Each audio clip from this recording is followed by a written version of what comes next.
Okay, I finally got to this part in the show with my community watching it. We're through season 2, episode 2. So that means that I can check it out for you all on YouTube. I'm so excited to break this down. I already broke down Jessica Vosk's Broadway performance of this.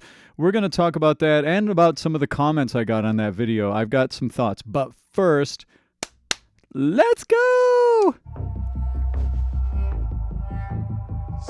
Does no one know who they're dealing with?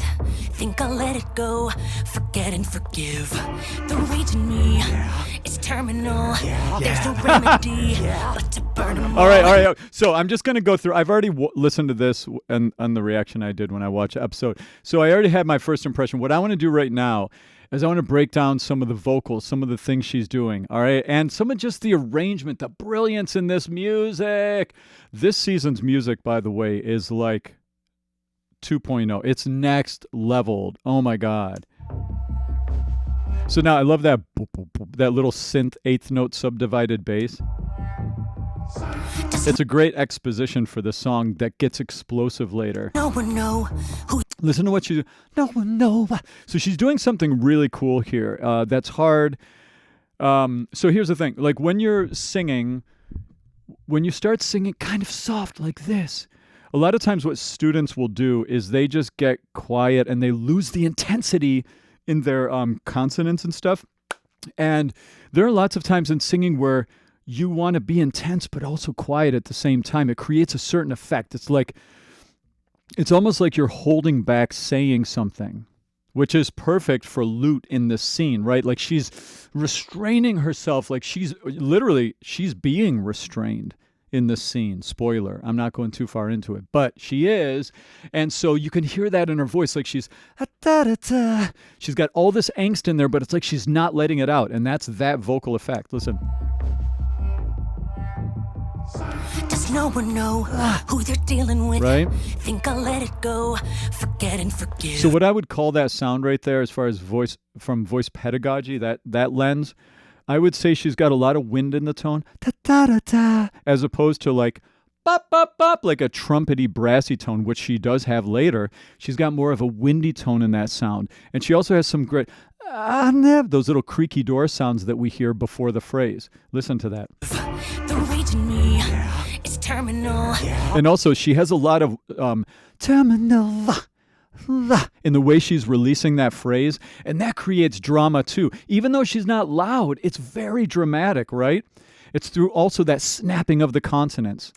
Forget and forgive. Forget and forgive. The rage in me is terminal. There's no remedy but to burn them all. I love Fantasy Adam here. Yeah. It's so funny. This show is so good. Okay, let's keep going. By the way, who am I? My name's Tim. I've been a vocal coach for 26 years. Lifetime musician. I used to do musical theater. I did pop, piano bars. I have degrees in opera. I've lived a lot of musical lives, and this is my website. I have an amazing team of teachers that teach under my tutelage here in the Manhattan, Tri-State, Philadelphia area. So if you need a vocal coach, hit us up. The link to all of my goodies and all that stuff is down in the description, okay? Here we go. I still got a job to do, my mission's incomplete. Only a traitor could consider making peace. I love the rhythm here. I love that kind of rappy part there. It's not quite rapping because it is pitched, but it's very rappy. You know? Job to do, my mission's incomplete. Only a traitor could consider making peace. And also I have to say too, it's really fun now having seen, because I did hear the song in the Broadway show. Of course, I didn't know what was going on in the plot because I hadn't gotten there yet. Because I watch one episode a week with my community on Patreon. Sinful Saturdays, let's go! And I watch one episode a week, but I promised that I wouldn't react to the music until I got to it. But some people wanted me to check out the Broadway one before I, watch the Broadway show when it came out. So I watched that, but I got a little spoiler because I heard the song in that version. And then I reacted to it. And then in a lot of the comments, you guys were saying, well, she didn't sound as good live as she did in this recording. And I have to say, just push back on that a little bit with all the love in the world. We're in a time where people are so used to listening to studio recordings of things, and then people faking live recordings with auto-tune and pitch correction and stuff, that, you know, you really have to understand a live performance has little imperfections, human things happen. It's normal. So, okay, soapbox, off my soapbox, with all the love in the world, you know. Now, this is amazing too, okay? So we're going to keep breaking this down. Princess has to pay for what she did that day, for what she took away. Storms coming, I can see the clouds. No running's gonna save you now. Listen. And heartbreak is gonna fall down like gravity, like gravity. That's so good. It's almost a little Imagine Dragons. Like, that's the vibe. It feels like that boom, those like big drums. Rain is gonna fall down. Boom, boom. It does. It's got that like indie pop rock feel to it, and that octave jump. I think it's an octave. I think she's up on an F. Yeah, it is an F. I remember it being an F. It's not an octave. It's like maybe it is. Is it an A to F or F to F? Running's gonna save you now and it is A. It's A to F. That jump right there into that range is crazy to bring that much metallic quality of vocal tone up to. You know, it's crazy high. That's like, you know, and she's an alphabet, right? Yeah. It's like, that's like the crazy notes the alphabets have to do, and the wicked belter people.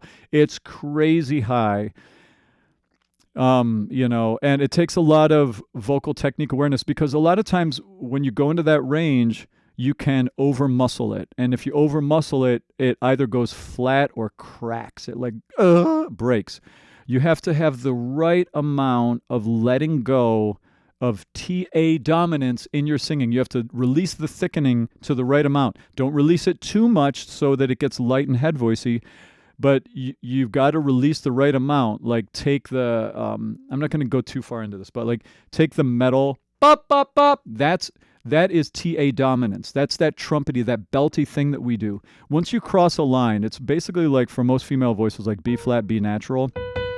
Once you cross that line and you get into gear 2 of your belt voice, which usually is like B flat to E flat, or for some female voices, B to E. Sometimes it's C to F, but once you jump into that range of B flat to or B to E, you've got to thin out your breaths. You can really have a big fat bop bop, like super trumpety belt up to that A or B flat. But once you cross that line, you've got to start thinning out correctly. And then once you cross that E and you try to belt higher, it's a whole other game. Your body eventually will tell you when you're belting an E. It'll say, hey, let go of the thickening. That's too, you got to start mixing. That's like, eventually your body will force you to mix over that E. But she still has a lot of bite in her tone on that F right there. And it's not common, okay? As far as like singers being able to do that. It's crazy hard. I can see the clouds. Listen. No running's gonna save right here. you now, and heart rate is gonna fall down like gravity, like gravity. Hear that vocal fry at the start. She's putting grit. One of the 2 ways to do grit on your voice, as far as, 2 ways to do grit. We'll just say that. There's vocal fry and false chord grit. Vocal fry, it kind of feels like a low note. It's very steely, very metallic, sliding up. The other one is false chord grit. That sound. I'm not going to go into how to do that, but she's mixing them up. She's doing a little bit of both. That one was vocal fry. Running's gonna save you now, and heart rate is gonna fall down like gravity, like gravity. Right there. You won't be a dead. Blood and make blood, gonna get my hands wet. The flood's coming, now you can't Goosebumps again. like gravity. I got goosebumps again with that. What? Amazing. Think you're hell's great savior? Will you still when I return the favor? Take the one you need, make you watch him bleed. Will you break thinking how you couldn't save her? Wishing you were there when my God. needed you. The only soul who's ever completed you. Maybe then you'll get a Hear little the grit? heated Hear the grit? too, and understand why this is what I need to do. Storms coming, I can see the clouds. All right. I'm just gonna keep stopping because I'm not sure. I'm not sure how much I can listen to at a moment before it hits a copyright. That's kind of how as YouTubers like the copyright thing happens. Like if we listen to too much at once, then it tricks the copyright claim, which of course makes it not monetized. I don't care about that, but sometimes it blocks it completely. So I stop. Sometimes you got to stop just to stop. You know. Oh wow. Let's go back and see this part a little bit. So okay, one thing that was going through my mind as I listened to it right here was this song is very like pop rocky. You know, it's very much like contemporary commercial music in a lot of ways. And her singing is very much like contemporary commercial music in a lot of ways, but it's not quite. You know, if you play this for somebody who's not a fan of musical theater, they're going to think that her singing has a little musical theater flavor to it. Okay? And that's something I work on a lot with my students is how do you have a musical theater avatar and how do you have a contemporary commercial music avatar? And there's a lot to go into unpacking that, but I will say this about here. The big thing in her singing that's the difference is it's the amount of enunciation. It's the amount of intelligibility we're getting from the way she sang the words. In contemporary commercial music, a lot of times, it's not very intelligible, and it's all a part of the genre almost, that it's kind of mumbly. It's like, and think about culture, how culture, you know, being a little mumbly is like a joke about pop songs. How many times in movies do you see someone driving and they're listening to a song and they're like, nah, nah, like making up words because they can't understand the diction and the enunciation of the singer who's singing. Musical theater is not like that. Musical theater singers are trained to articulate because the text of the song and the words are very important, more important in theater. It's like plot driving stuff is happening, you know? So in theater, our diction is a little more articulate. So that is pretty much everything else she's doing vocally is what you would hear a contemporary commercial music singer do, except I for an I. Like it's very intelligible. Does that make sense? You think you're hell's great savior. Will you still when I return the favor? A lot of it too is the use of R's. In musical theater, you'll hear favor.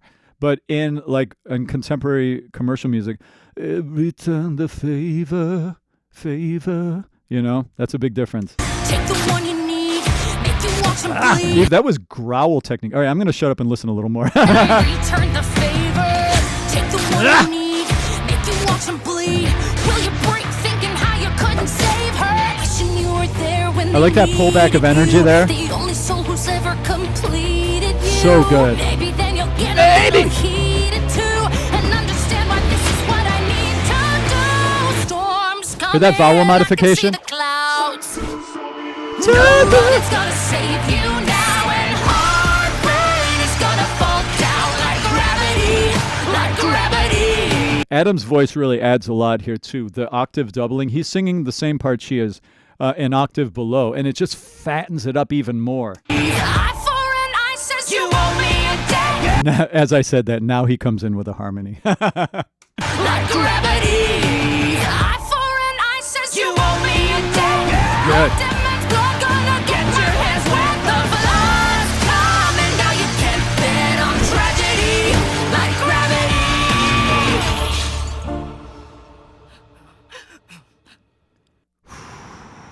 Wow.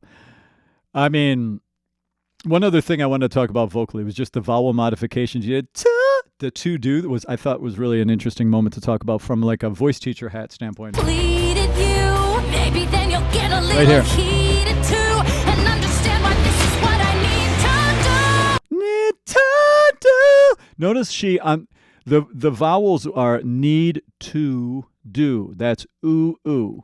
Listen to what vowels she actually sings here. This is a good learning moment for you voice students out there. A little heated too and understand why this is what I need to do. Ta-da. That's what she did. Why did she do that? Why did she not just sing to do? This is a great moment to learn about mixing and vowel modification, okay? when you get up into a certain pitch range of your voice, so like when you cross, remember I was talking earlier about that gear 2 of your belt voice, like B flat to E flat or B to E. Once you jump into that range of the belt voice, you need to start modifying your vowels if you want to keep it in a metal quality, in a brassy, in a trumpety, in a belty quality. You have to modify vowels, just like she did. Ooh is a closed vowel. Ooh. And if you're going to, if she kept that vowel pure like an ooh, to do, it likely would have pushed her into a mix, like more of a windy tone, a head voicey, ooh, a more head voicey tone. But she didn't want that for that expressive moment there. She wanted it to be powerful and have bite and have cut.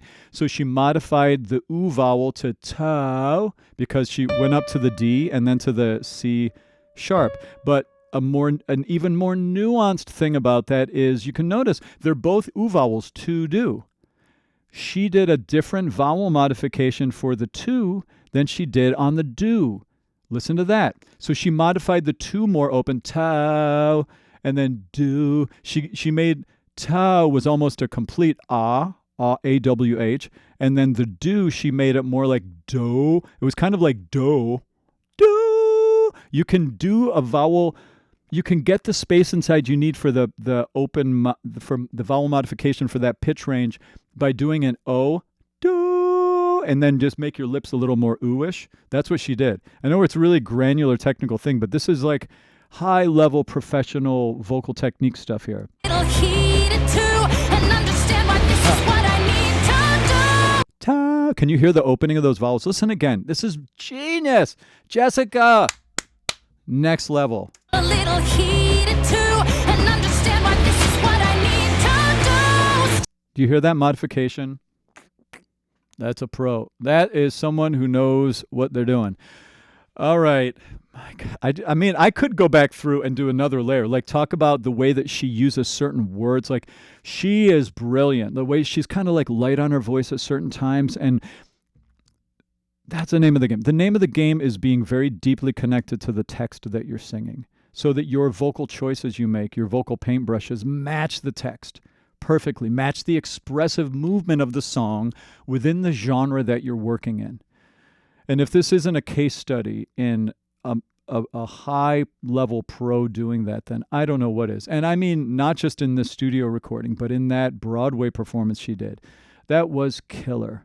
So hats off to you, Jessica. You are a rock star. And, you know, if you guys want to come over and join my adventures over on Patreon, this is my Hazbin and Hell of a Boss collection. We listen to, as I said, on Sinful Saturdays, I listen to one episode a day. I'm up to, next week is going to be season 2, episode 3 we're going to watch together. So if you want to come catch up, come over. You can binge. All of Hell of a Boss are already up and filmed. Now I'm getting through Hazbin Hotel. And then the plan is that we're going to break out and check out some of these amazing voice actors and some of the musical theater things and other things that they've been involved in, which is really fun too. And I'm breaking down all of the songs too, just kind of one at a time, kind of like this analysis too. So come on over, join the adventure, be an ambassador for Vivian Medrano and all things Helliverse related, and join my community. We just started too, I don't have it open now, but we just started a Discord chat just for this stuff. So you can come over and join that as well. All right, I'll see you all soon. That was a blast.